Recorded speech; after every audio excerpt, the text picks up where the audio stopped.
About a month ago, I interviewed for a startup. Weeks went by studying and preparing for this technical interview. The day after the interview, I got a call from the founder. Did they offer me a job? No. Something just didn't sit right with me though. I knew I could make this thing. So I ended up building it. All we have left to do is knock. In software interviews, it's really common for interviewers to ask real-life types of problems. In this software interview that I had with the company, they asked me to create a secret door unlocker. In order to do this, I was given 3 main pieces of code. The first one being a listen function. It would listen for a period of time and it would say, hey, is there a knock at the door or not? The second piece being the main loop. This would be the overall system that would unlock the door when the secret knock is knocked. It would handle all of the detection on whether or not someone is putting in a secret code or putting in the wrong code. The final one being the unlock function. When this was called, the door would unlock. I ended up making it work, but I kind of stumbled my way through. But now, I'm thinking bigger. I literally want someone to be able to walk up to my door and knock a specific pattern. If it's the pattern that I want, my door will open for you and welcome to my house. Let's have a beer. But if you fail that knock, it's gonna reject you.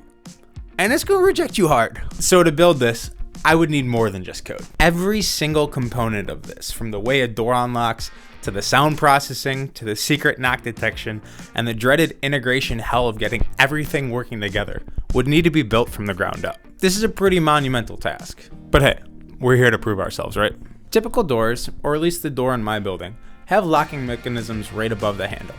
If we take something and mount it right on top of it, we'll be able to unlock the door. To control it, we'll use this thing called the servo, which basically spins whenever I tell it to. But we need a way to turn that spinning motion into something that actually unlocks the door. And for that, we need to build. One problem, I don't know CAD well. Like, really not well. But with enough pretending like we know mechanical stuff, we can get something that kind of works.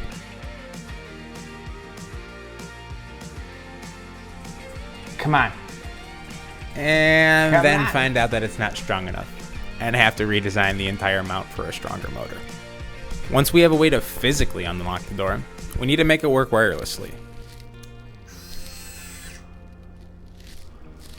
Next up is the sound. We need to know if someone's knocking. And how are we going to do this? A microphone. A microphone's job is to convert sound waves to an electrical signal.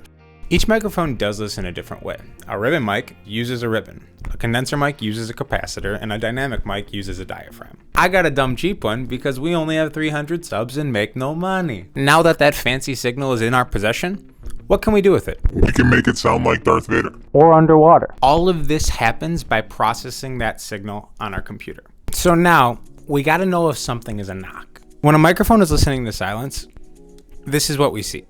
But when someone knocks, you get these super high peaks.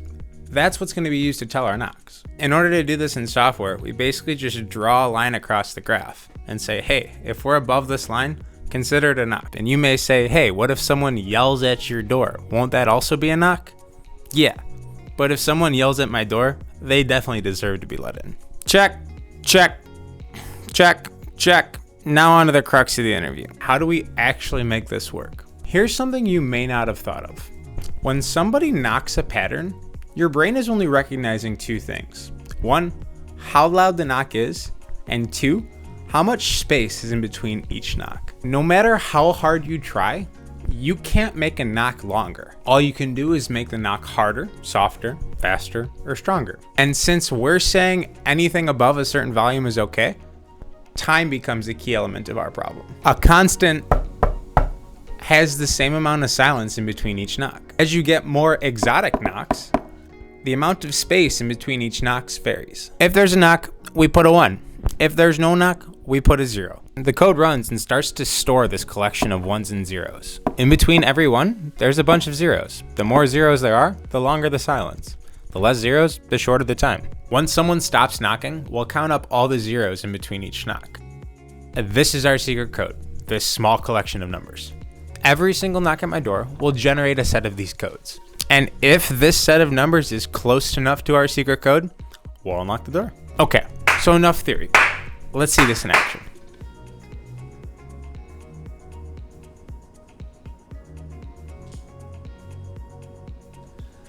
It works! Let's go! Needless to say, when everything starts working, it's the best feeling in the world. all of those hours that you put in just really start to feel worth it. So now comes the fun part. What can we do with it? You forget to water your flowers? Make your neighbor do it. Neighbor needs some sugar and you're not home? Have them grab it themselves. Or maybe you're just as forgetful as I am and can never remember your keys. So moral of the story, if you ever flop on a job interview, no, it's not the end of the world. Just make a video of yourself building their product, send it to the founder of the company, and see if they talk to you again. It might work out. It might not. We'll find out. Thanks, everybody. Hey, quickly before you go. First of all, thank you so much for watching. Genuinely means the world to me. Second, if you're interested in learning how to build things like this, check out my weekly newsletter. I send out information about how I go about building things and different findings that I come across along the way. You rock, I appreciate you dearly, and we'll see you in the next video.